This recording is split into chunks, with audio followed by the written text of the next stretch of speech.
You started? Yep. Look at that. Everybody's just pouring in. Hi, everybody. Welcome, welcome. Make sure you jump in the chat and say hi, hello. Let us all know where you're coming from. Make sure you're also selected to everyone so that everybody can see your messages. I am really excited for today's presentation. We've got Virgil and Richard throwing it back to the Falkland and South Georgia Islands. Of course, we've got Luke Dre hosting Hey, today's wonderful everyone. presentation. Got people jumping in from all over. I see David Foreman and Matt, Bruce and Susie. Hi, everybody.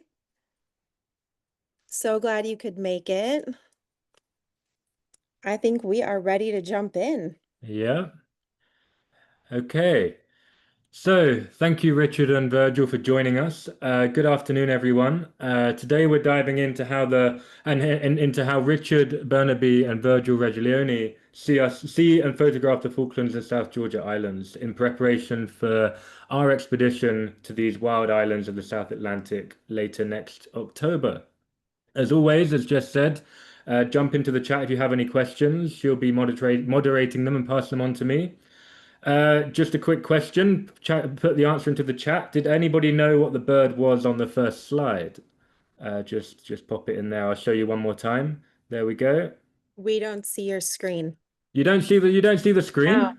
we're looking, I mean, we You're see looking at everybody's me? beautiful smiling faces. Oh, there we go. There Look we at that. go. There's always something goes wrong. There we go. So if anybody knows what that bird is, pop it in the chat. It's an albatross, sure, but which species of albatross? Okay. Oh, Andrew. Hit the nail on the head. Okay, Yeah. Richard, can you just introduce yourself, please? Yeah, I'm Richard Bernabe. I'm a wildlife travel photographer.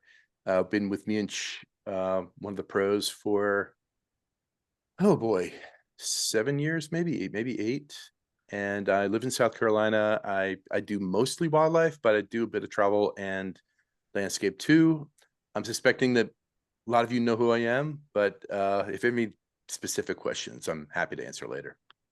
What was your first encounter with a king penguin colony like, Richard?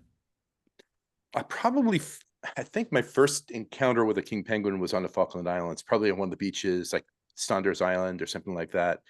Small group. But my first encounter with a large super colony was Salisbury Plain on the north coast of South Georgia Island. And I remember walking up the beach and coming up over the berm and looking out over Salisbury Plain to 40,000, 50,000, 60,000 king penguins with these beautiful glaciated mountains in the background. And I've always wanted to go to South Georgia. It was always like high on my list of places I need to see before I die. But I just stood there and looked at it, and I literally could not process what I was looking at. It was overwhelming. I mean, my eyes were sending me all the visual data. My brain just couldn't handle it. It was just an overload. And I stood there for several moments, just kind of soaking it all in. It was just amazing. And I remember thinking to myself, I'm a photographer. I need to go out there and actually do something, and capture some images. But it was beyond what my imagination had created. What this is going to be like. It was multisensory, and it was beyond what I could have imagined. I can imagine it was very noisy. What did it sound like? Yeah, that's why I say it was multisensory, because it was not only the noise, there was a smell too. The wind was blowing toward the ocean, and then of course the visuals. But yeah, very noisy. When you can just think about it for a moment, 50,000, 60,000 king penguins, and they're big. They're 3 feet high and tall as far as their size. Very, very loud, and very, very stinky, but that's all part of the experience. And Virgil, can you just give us a quick introduction about yourself as well? Yes, so I'm Virgil. I'm originally French. I live now, I'm based on the west side of Rotterdam in the Netherlands. I also work as a like professional photographer specialized in landscape and also most like in polar regions, with a big specialized in the northern lights. So mostly I work in Greenland, in Svalbard, but also of course Antarctica and all the subarctic and subantarctic regions. Yes, and yeah, I've been also working now for about 6 years as an expedition leader. So I've been also leading expeditions in many of these areas, which really grown my knowledge, my local knowledge of all these places on the planet, which now I'm just absolutely passionate to shoot about. You seem to just love the cold. That's what I love about you, Virgil. Every workshop you do is there's snow or cold or ice. Yeah, Rick, the less skin appears, the better it is. Richard, what is it about the Falklands of South Georgia that makes it such an incredible destination for wildlife photography? Yeah, I think there's a lot of reasons. So a lot of it is what you see in this photo right here. The first thing I would say is just the density of wildlife, seabirds, the penguins, fur seals, elephant seals. They're just packed together. The density of the amount of wildlife is just amazing. And then you look at the landscapes. South Georgia, jagged peaks, highly glaciated peaks. You don't get that combination of wildlife and landscape together in many places around the world. I would also put in there the weather. The weather could be dramatic, and you're looking at South Atlantic weather. So that always brings a different dimension to your photographs. You can do a lot of environmental type images, and it's very remote. I mean, South Georgia Island is smack dab in the middle of the South Atlantic Ocean, and there's hundreds of miles of water in every direction. It's very, very remote. You put all of that together, and it's a very unique wildlife photography experience. And when you've got these beaches so tightly packed with different species, like what's your process for deciding where to point the camera first? Yeah, so my first look, and I've done a lot of wildlife teaching over the last few weeks on some webinars and some camera clubs, but my first look is to look at the bigger picture. So I like incorporating some of the landscape into the image. I like bringing compositional complexity. So this is a perfect example here where there's not a single subject. The two elephant seals in the foreground are obviously where the eye goes to first, but look at beyond the layers of penguins and the other elephant seals are running on the beach. This was taken from a boat, but looking at the amount of elephant seals that are on this beach, it would have been probably not a safe place to land and try to go, to walk around, because they're just there's so much wildlife, there's no place to stand. But no, I like looking at, my first look is doing an environmental portrait and looking at the landscape and looking at how the different visual elements come together and how they lend complexity to it as far as how the eye moves through the frame. So every situation is different, but this is a good example of an environmental portrait and how I would look at the scene. And Virgil, you've led a number of expeditions to this region. Can you please describe what the journey is like and what the landscape actually looks like once you get there? Yes, indeed. So after being there a few times, I can say that actually the journey to get there as well feels very rewarding once we get, because we realize how far it is. Basically, it's an area in the world which is super remote, and it is a feeling that you really have when you start. Like I remember the first time I actually saw South Georgia from very far. It was a bit of a foggy day, and the first time I started to see the land, you feel really this excitement because you really feel that you reach somewhere where not many people go. And that really builds the excitement before you head there, in terms of what you're going to see, but also in terms of how you want to prepare yourself of what you're going to shoot. So it's yeah, the first moment you start to see the land appearing from very far, this is where everything starts, and it feels like reaching a place where absolutely no human goes. It feels like it's controlled by wildlife and by nature, and it feels like really we don't belong there. This is really a feeling that you will have when we're there. And I think this is what makes it so special, and what makes the journey to actually reach there so special. As Richard was saying, I could only repeat, but it's the landscape out there. It's so dramatic looking, and I absolutely love these conditions. It's just pristine, it's just rugged, and it's just wild. This is basically it, and it's my favorite place to photograph in the world, like hands down. It's all about how you access this place, and once you are there, what you feel. It's really about this. And Richard, king penguins are obviously the highlight, but can you talk a little bit about the critterscapes and how and why the Falklands of South Georgia are so good for critterscapes? Yeah, it's because the landscape is so dramatic, and this image sort of tells that story.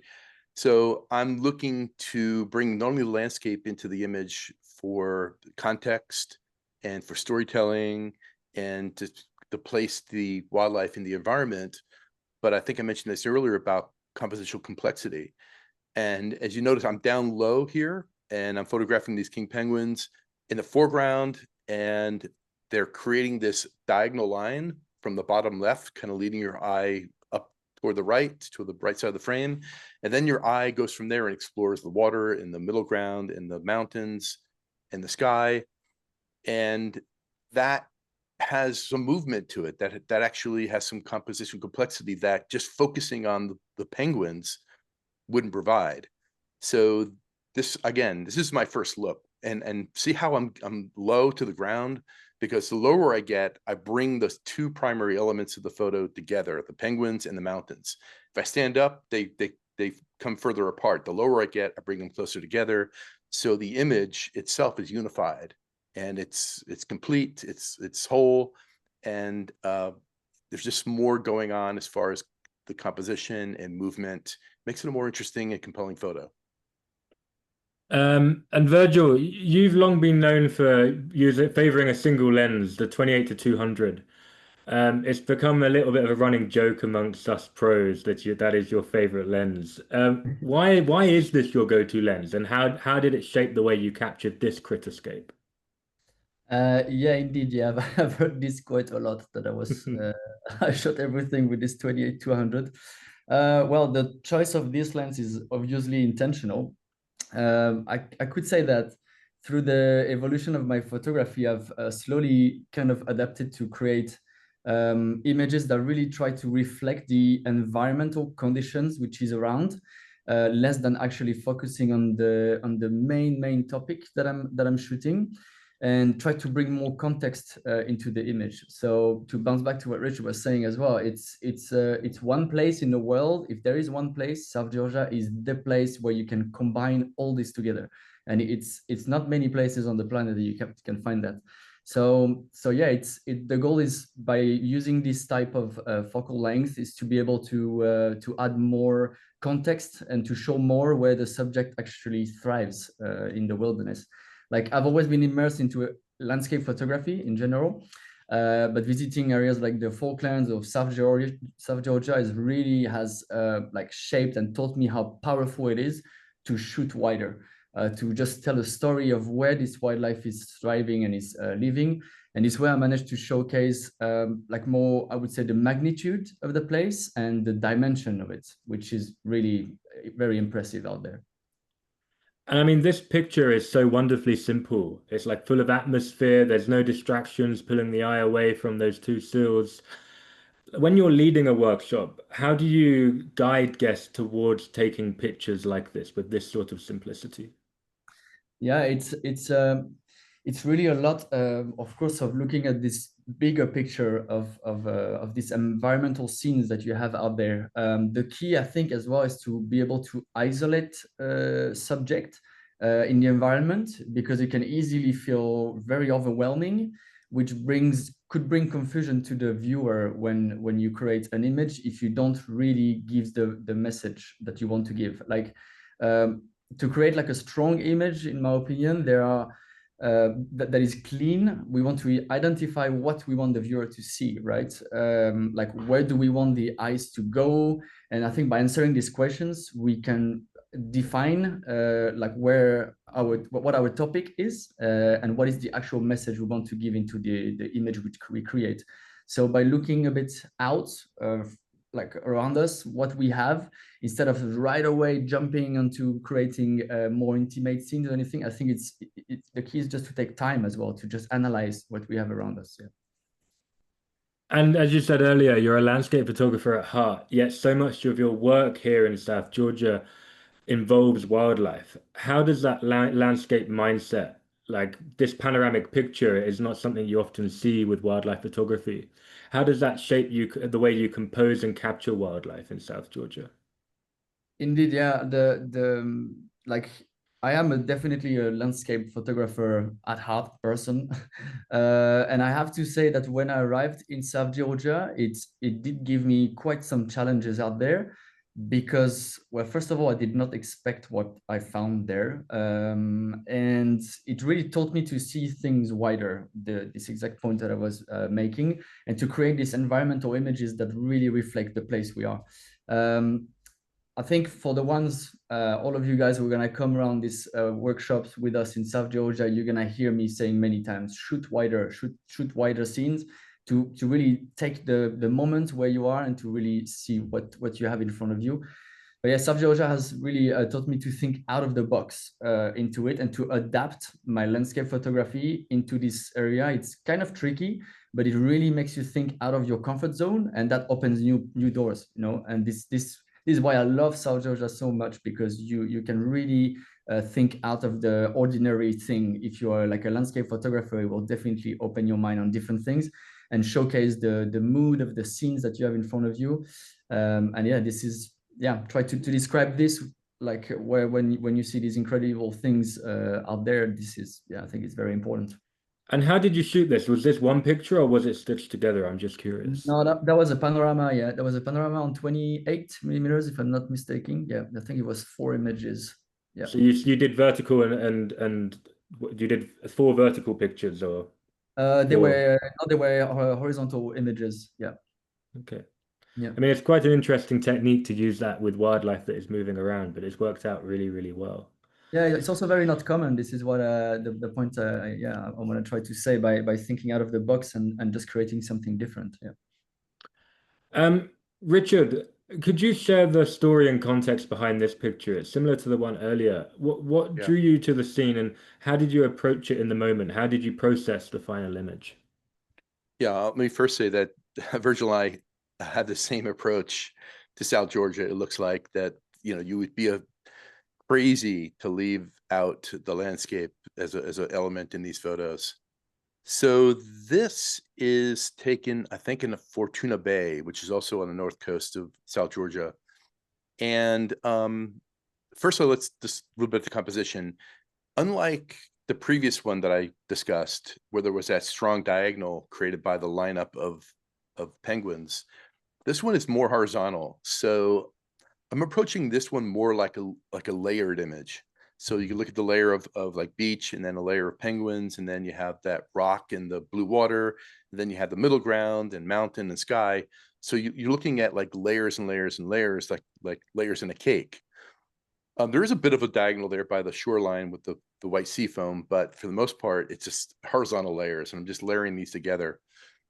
So, and I'm also, unlike the other image where I was low, and I was trying to bring everything together by getting lower, you bring the middle ground and the background and the foreground all together closer and unify things. Here, I was very worried about, if you look on the right side, the tops of the penguin's head merging with the bottom of that dark rock. So I purposely was conscious of that not touching. And so by getting a little higher, just creating a little bit of space between those penguins and that rock.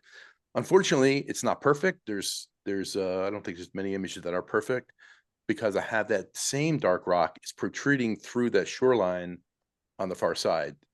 Not a big deal, but that's my thinking, is I'm trying to create layers, and I'm trying to avoid the penguins' heads on that right side from merging with that rock, and just getting layers and layers and layers. So I think you can go to the next slide. The other thing that's really, really important is that I'm standing there hand holding, I think, a 24 to 105 millimeter lens. I'm holding it. There's a lot of movement going on. So not only am I moving, the shoreline, the waves are moving, the water's moving, the penguins are moving. So I wanted to capture everything in a single image that I could. I'm not standing over the tripod. So I wanted to be sure that I preserve all the shadow detail and all the highlights in one single image. So I am consulting my histogram. And if you look at the histogram here, the left side, you can see that I preserved the details in the shadows. There's no blacks, no true blacks in the image. And then on the right side of the histogram, I preserved all the details and the highlights. I don't have any true whites in the image. So from this one exposure, I can now move things around as far as tones and darken areas and brighten areas to bring it all together. So that was the main thing. Forget what it looks like. What you see here, this histogram is superimposed over the raw image. That's what it looked like before I did any processing. And I think if you go to the next slide, Luke. Yeah, so that's the raw file. That's what it looked like originally.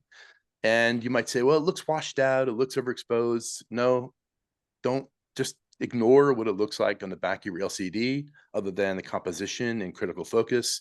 As long as you've got an objective view of where the tones are in the image, which is in the histogram, then I know that everything is there. I'm going to be able to process this and make it look like what my vision was. I think we go to the next one. All right, so the first issue you can see is that this happens a lot when you're hand holding your camera and you've got horizon of some kind, is that my horizon is not straight. So that's the far shoreline. So that's the first thing I want to fix. And I think if you go to the next one, Luke. Okay, so what happens is that if you get your horizon crooked, like I have it here, I could straighten it. But once I straighten it, what happens? You've got to recrop it. So what you see down here in the bottom right, I've got a penguin that's right at the edge of the frame. And then in the water, there's another penguin that's in the water. When I recrop it, let's go back to the previous one. So when I recrop it, what happens is the one on the right side is like half cut off. And one on the left side that's in the water is dangerously close to the edge of the frame. It's creating a lot of tension, which I didn't like. So I removed both of those. I've removed the penguin on the right and removed the penguin that's in the water on the left. I straightened the image, and then I used, among many other things, I did a mask on the sky to darken the sky, to bring out some of the detail. And what you see on the next photo is the final result. So, and some contrast, some dodging and burning, some color in the water, which was the color that was there.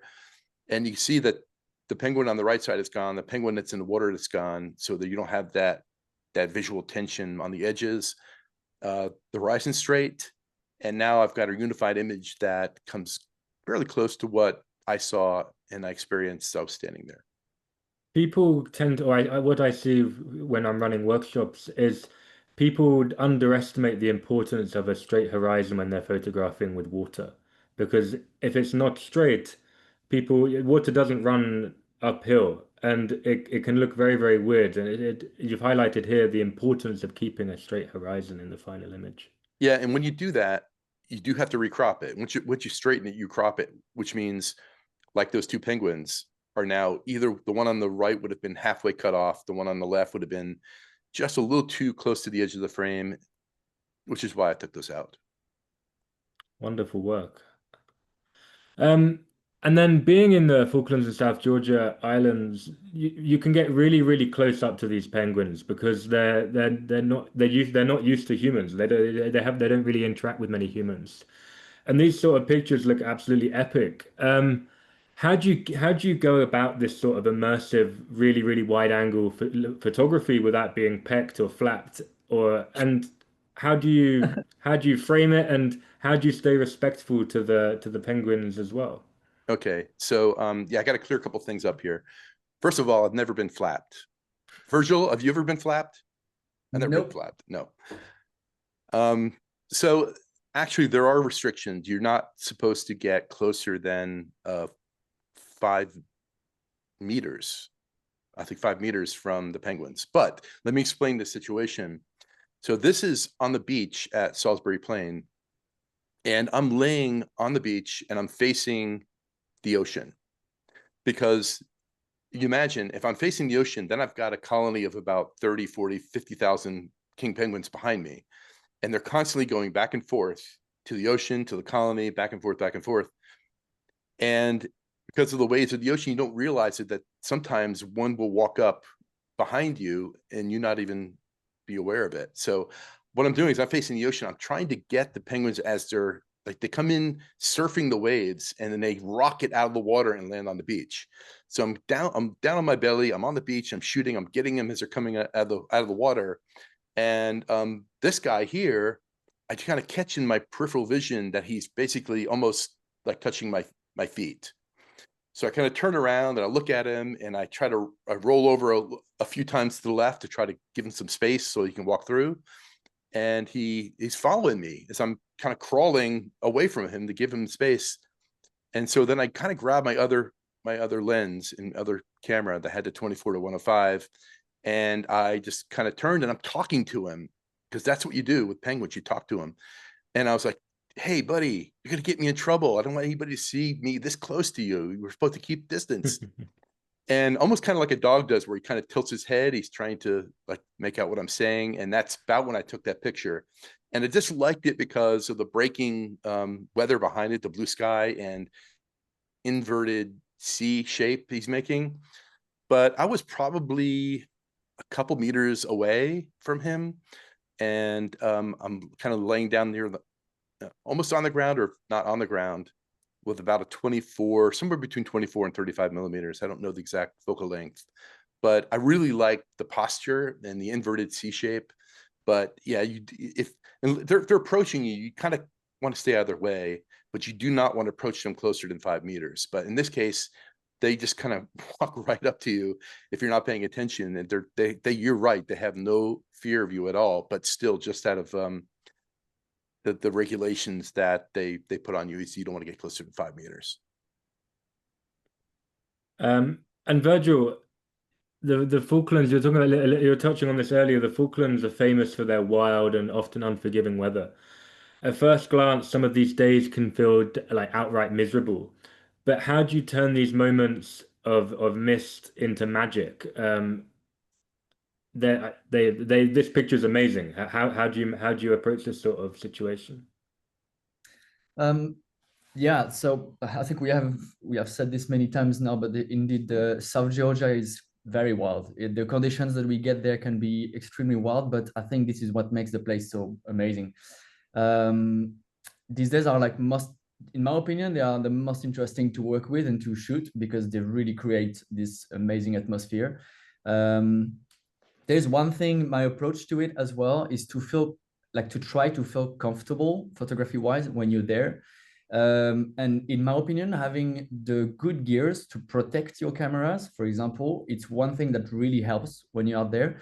I give you an example. I use a small little dry bag as a belt that I put like on me. So for example, if I change camera, I keep this camera into my little dry bag that I always have on me, and I can close it, and I'm surely secure that it will not get wet or anything like this. So this is the type of thing that makes me feel okay, very very secure and very safe with my gears.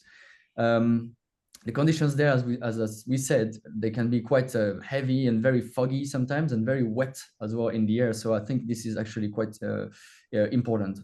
I think once you feel comfortable out there, that's it's not gonna go on your way of the way you're going to shoot, and you're gonna feel comfortable and just at ease with whatever condition you face. But yeah, often these very foggy conditions that we have, they create like unbelievable atmosphere to shoot, and the moods that shapes the image that we get into these very dramatic scenes. It's always very, very appealing to photograph. Like, it creates a lot of depth also into the image, and when the conditions are right, it's really a game with the light also, and it's absolutely amazing to practice shooting and to use different focal lengths to play around with this. Yeah, you can create really powerful images with this type of conditions. Yeah.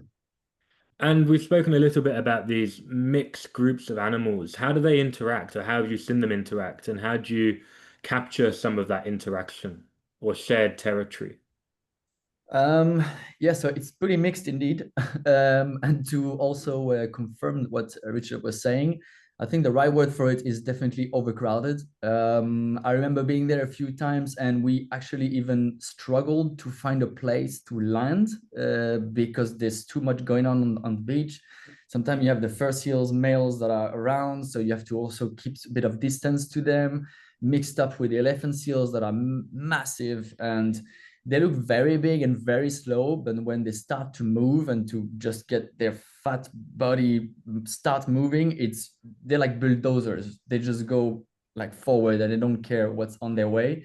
So they do, I would say, elephant seals, fur seals, and king penguins are they share the same ground, and they live in their own little like harmony, if I can call this harmony. But yeah, they don't really disturb each other, I would say, but they simply live for survival. And you can really tell they are there and they all are here to survive. And this is something really awesome to witness. And there is a lot of drama happening for sure in these huge colonies, in between each other, in between their own little groups, but also interacting with each other. So you really get some behaviors of animals, which is amazing to shoot. Yeah. It seems like all three of the past three pictures were shot in the same shoot or the same landing. Can you just give me a bit of a story about that day and what did it feel like to be going onto this misty land? Yeah, so actually, yeah, it was shot the same day, and when we arrived on this place this day, I remember thinking, "Wow, that's going to be very hard because we don't see much things," and it ended up being the best day I've ever shot out there because of this vibe. So it's been definitely amazing. I have to say that yeah, when we arrived there and how mystical was this place is very hard to describe, to be honest. You just have to be there to feel it. But the first time you set foot on this place, I've never felt this anywhere else on the planet. Is all your senses are developed. A little bit also like Richard was saying, is like it's really multi-sensorial. When you got to land, it's just the density of animals, and it's the way it is the way you see things, the way you hear things, the way you smell, the way you feel out there is absolutely unique, and it's something you will not have anywhere else, and you just feel definitely overwhelmed. I remember the first time I put my foot on the beach there, my jaw dropped as well, and similar as Richard was saying, I didn't even think of shooting. I was just out there looking around and I felt very overwhelmed. And at some point I realized, oh my God, I need to take photos. And I think the second question that rose in my mind is, where do I start? Because there's so much going on. So yeah, starting to think of a bit wider scenes and all this. And this day was incredible. Every single corner you would look at, you could see different behaviors, and it was very interesting to analyze the landscape on a big, broad version, a broad scale, and then slowly you just target things and one by one, and it's unbelievable to witness. Jess, did you say there was a question? Yeah, there is. So Eric Rogers wants to know, do you typically need exposure compensation to avoid blowing out the whites on penguins or snow? I mean, it depends. It depends on the entire scene. If you have penguins which have a lot of white in them, and you have a dark landscape like this image right here, it averages out to where it may want to blow out the whites here. So every situation is different. You just have to really watch the histogram, and if you have your highlight warning set, you can see some blinkies. You want to make some adjustments, but I can't make a blanket statement saying that you're always going to do exposure compensation. It depends on the landscape and what the surroundings are, what the tones are, in addition to the white. Our friend Fran also has a question. Going back to the image that we showed of Richard and his thought process in editing, that one. Fran wants to know, could you have retained the penguin on the right using generative expand? The one on the right, Yep. It doesn't really add much to it. I mean, I've got what, 3 dozen penguins there. I don't need that. I'm fine with That that. one was the one. That was the special one. It would have been right on the edge of the frame. I had to do something with it. So Thank you.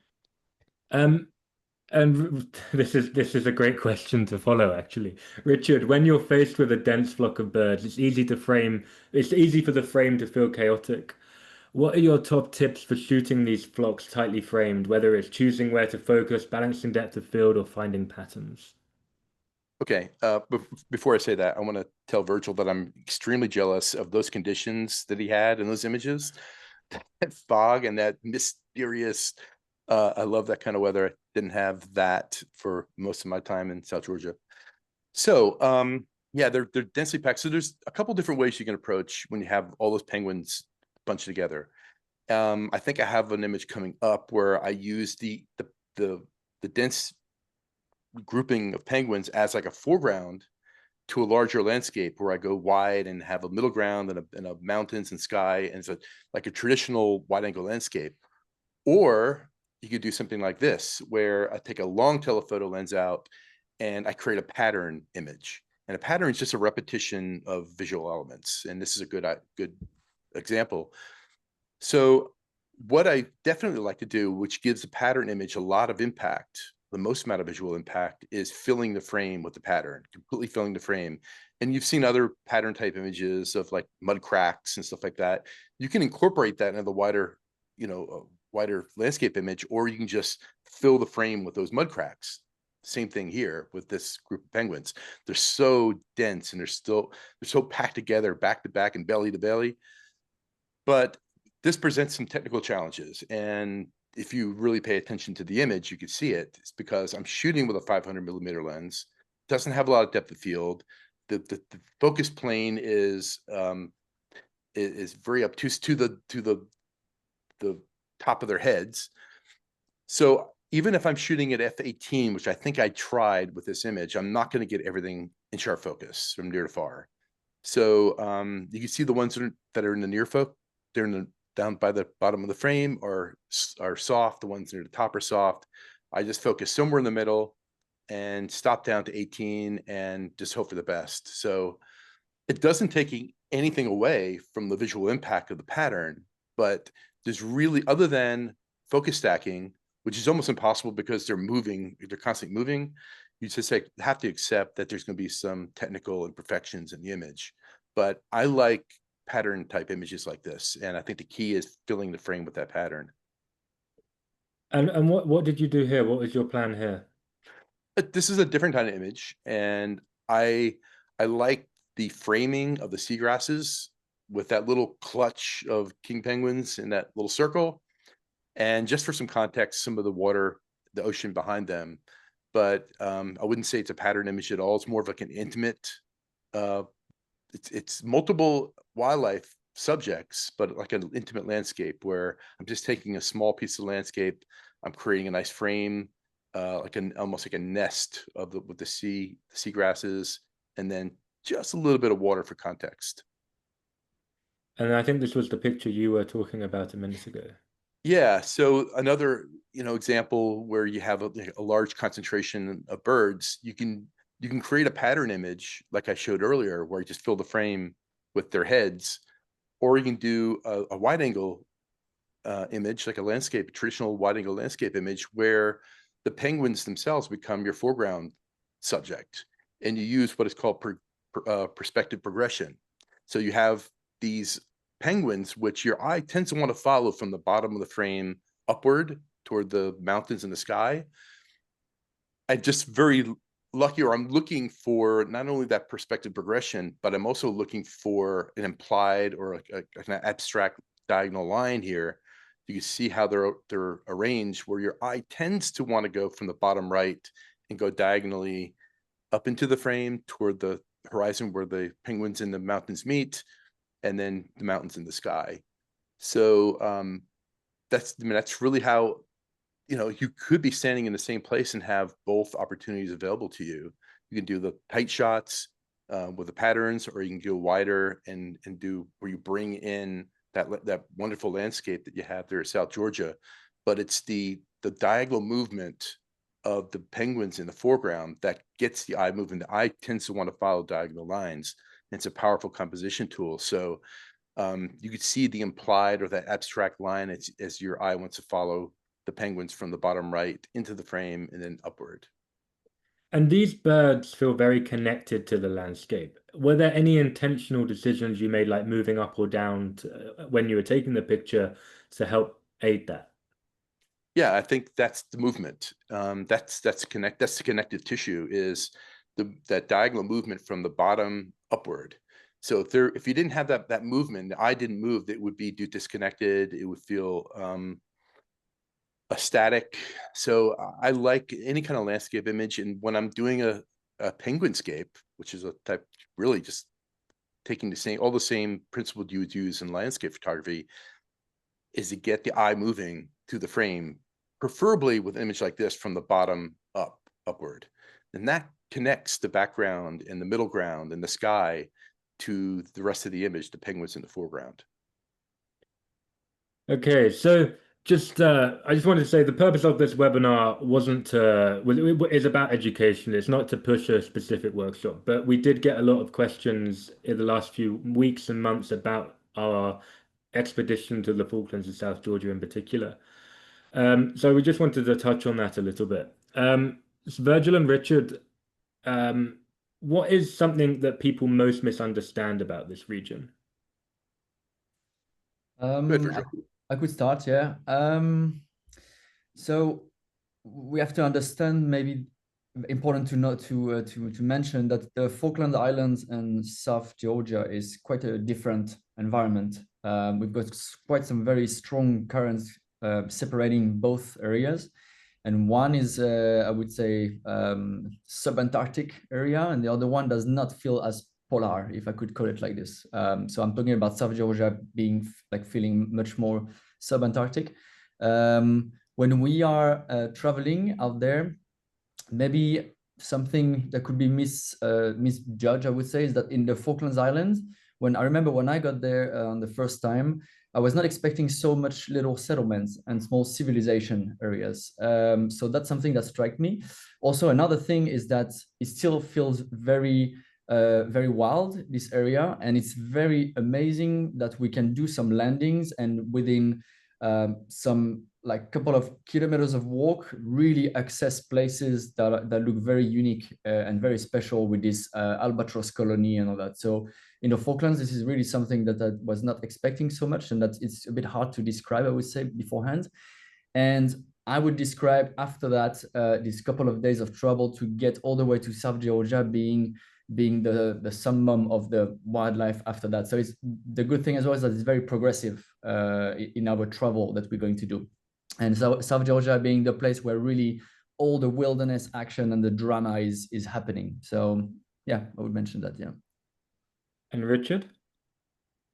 Yeah, I think because they're lumped together so often, the Falklands and South Georgia, is that people assume they're going to be very similar, but for the reasons that Virgil mentioned, but also just the landscape.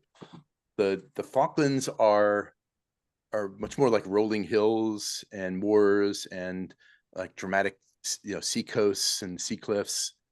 And South Georgia is much more dramatic. You have mountains. I was talking to Luke before you all got on here, but I was playing a little trivia with him. It's like, where's the tallest mountain in the UK or the UK territories? And it's in South Georgia Island. It's called Mount Paget. And at first glance, you say, well, it's almost 10,000 feet. I think 9,700 feet. But this is 9,700 feet of vertical relief from the ocean to the top of that mountain. And it's very, very dramatic. And it's not the only one. There's just mountains that are just rising right out of the sea. They're snow covered, they're glaciated, they're jagged, sharp, jagged mountains, and very, very different than the Falklands. And on South Georgia, nobody lives there. It's completely uninhabited. I think there are some research, or maybe one research station where some people live kind of temporarily, but it's totally, totally wild. Richard, this is a particularly long trip. When you're living on a boat for this extended period of time and you're with guests for nearly 3 weeks, what's your approach to mentoring people on board? Well, we have two ways of doing that. We do that formally by doing presentations. We'll do presentations about the wildlife and the landscapes and about composition and different processing techniques and that sort of thing that we do kind of in a big group in the auditorium. So that's kind of a formal way to keep you entertained and keep you informed about what's going on and learning. It's always, we're always teaching and trying to get you guys to learn things. But then there's the informal way. That's just, up in the lounge, having a coffee, one-on-one, just talking about our different approaches to photography, or, how do I process this image? And then sitting down with you with your laptop and kind of helping you process it very informally, just like you would with a friend. So yeah, we have different ways to kind of keep you busy and keep you informed and get you to learn while you're on the ship, both formally and informally. And Virgil, you spent a lot of time in this region as we touched on earlier. What is the main difference between Antarctica and South Georgia? Well, I would say to start with, just by looking at the overall picture of it, Antarctica is really completely covered of ice, whereas South Georgia, yeah, it looks more rugged and much more mountains, and the glaciers are, I would say, different looking because it looks much more alpine, whereas Antarctica, it is also very looking alpine probably, but everything is covered of kilometers of ice. So it looks very, very different. But yeah, the climate is also quite different. And just to make it short, I would just say one is Antarctic and the other one is sub-Antarctic. So that makes the big difference right there. Yeah. And one particular thing about this workshop that is quite special is that you get 7 days in South Georgia, which is quite rare. How does that extended time change the way that you'll shoot and how people will be able to shoot this environment? Yeah, so this is absolutely amazing to be able to spend such amount of time in this area in the world. Every single time I've been in South Georgia, we had maximum 4 to really max 5 days. And every single time I was said to myself, I wish I could stay another 4 days extra because the weather conditions can be a bit rough, but especially because the conditions of when you're shooting really changes every day. So this is the thing that really helps a lot. The more time you spend, the more locations we get to see, the more options we have, and then the more conditions in terms of shooting, of lighting, of weather forecast we will have. So it really makes the panel of shooting much more versatile, I would say. We've had a question in about seasickness. Can you just talk a little bit about that and how the ship prevents that or helps slow that sort of symptom down? Yes, so like on board this ship, so you have to know already that I also work a lot on smaller ships, and we do not take these smaller ships where you have, for example, 12 passengers or 30 or something like this in such areas because it's a bit let's say rougher than anywhere else. But many of the ships we work on, and especially the one that we will be on for the South Georgia trip, are very well equipped with this. So you've got basically 2 movements on board. There is one called the pitching and the other one called the rolling. So the pitching is from a front, like from in the bow when it goes up and down, and the rolling is when it goes sideways, left and right. Pitching being much more comfortable than the rolling, and to prevent rolling, the ships that we're going to be on, they do have what we call stabilizers. So do you know how they look like, the stabilizer, Luke? No, can you tell me? Well, you see how an albatross looks like? It's looking like an albatross. They're just basically wings that just sticks out on the water, and this way, this rolling movement we have becomes much more stabilized. So the water there will be friction against this stabilizer created by the water, which will prevent it from rolling that much. So yeah, these ships that we are going to be on have this system, which really helps a lot when you have rougher seas or like waves over, I would say 2 to 4 meters, something like this. It's really helpful and makes the journey very comfortable. Richard, we've used this boat a few times. I spent time on this boat in Antarctica earlier this year with all three of you actually. Um, luxury isn't really a word associated with these expeditions, but can you just give a little bit of a touch on how beautiful the Sea Spirit is? Yeah, I think I've been on this boat maybe 6 or 7 times. It is by far my favorite because I think it's a great compromise between the huge boats that you see out there, the big like cruise ship kind of boats, and then the smaller expedition boats that Virgil was talking about. So it's a good compromise between the two, and I find it very comfortable. And then if you look at the photos right here up on the screen, um, it's got a great, if you like coffee, I mean, it's got a great little coffee station upstairs. We can got a little lounge area to sit around. The food in the cafeteria is great. And then we have this great little, I guess it's, what do they call it? Where we have the auditorium, we do the presentations. It's very safe. You look like the stairways are very broad and the steps are not too steep. You got big handrails, big brass handrails. It's one of the most comfortable ships that I've worked on, and it's my favorite by far. And the staff is amazing. Like, I think that we really need to highlight the staff. The staff Yeah. really loves and enjoys working with Mutual Workshops. And from the time that we board, they know, or embark rather, sorry. From the time we embark, they know our names and they know who we are. And every time we see them, they're greeting us with a smile and using our names. And it's just such a lovely and incredible experience to go on this ship with these people and really just feel like you're all friends, and also to come away from the trip and still have these really great friendships with these people that you had this incredible experience with. When I went to Antarctica with everybody, I came back and I'm like, how many people do I know have actually been to Antarctica? You know, it's an incredible experience. And the suites where you sleep are actually pretty large compared to, some of the expedition ships where it's a tiny little, almost like a closet with two bunk beds. This is actually large cabins with individual beds and plenty of room to walk around and pack your stuff. Um, it's a real pleasure to be on this boat. Yeah, we've got a couple questions that I really wanted to address, and that is just how we manage photo reviews in large groups like this. And there's a really big room that everybody can gather in, and I'll look and see. I think I have photo and video that I can share on social, but people can share the images that they want to have reviewed, and they're put up on a gigantic big screen for everyone to see and look at. And there's great conversation about all of the images and what could be improved with composition or processing or things like that. So we manage the reviews on the ship just like we manage the reviews on our workshops.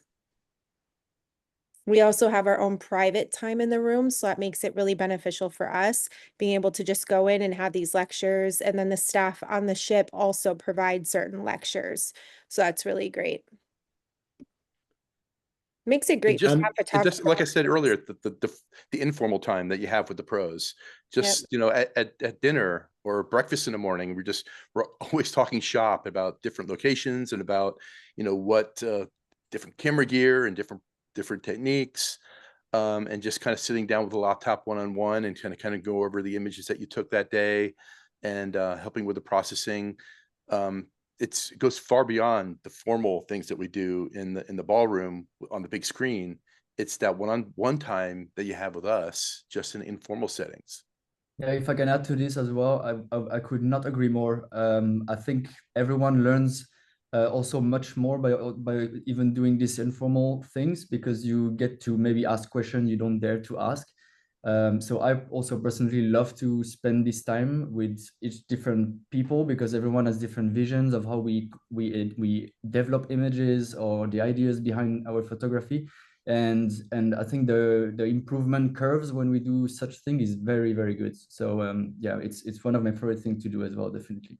Virgil and Richard, we are having a few questions in about bird flu, because we know that the islands were shut down a few years ago because of bird flu, but our understanding from the South Georgia government is that they will not shut down the islands again because of bird flu, because it didn't actually help the situation. What regulations are there in place at the moment, like distance and not lying down? What sort of those regulations have we got at the moment? Virgil, you want to take this? That's actually a good question because it varies, I would say, from month to month. I'm not sure about the laying down completely on the ground. That might not be really possible, and we will be able to keep a safe distance with the animals in the same way. For my information now, every single location is completely open, so they did not close anything down yet, and I don't think they will because I think it has stabilized quite well the situation. Yeah, I don't know if you have heard anything, Richard, lately about it. I've not heard anything for this year or next year. No, No, yeah, same. it's basically the same thing that we've been working under for the last 2-3 years. Yeah. All right, I think that's it. I don't think we have any other questions. I did see a question come through at the very bottom about they're asking about the Drake Passage and if we go through the Drake Passage. No, we don't go across the Drake Passage. Very important question. Very Oh, yeah. important. Yes. Okay. I think that's it. Thank you very much, guys. This has been a fantastic webinar. I think people have really, really enjoyed it. I've certainly really, really enjoyed it. If there's any other questions, guys, just feel free to email us. We'll put this webinar up in about 48 hours on YouTube. And if you have any other questions or you want to look at the workshop webpage, just go onto our website. It's on the homepage there. Anyway, thank you very much. Thank you, everybody. Bye. Bye.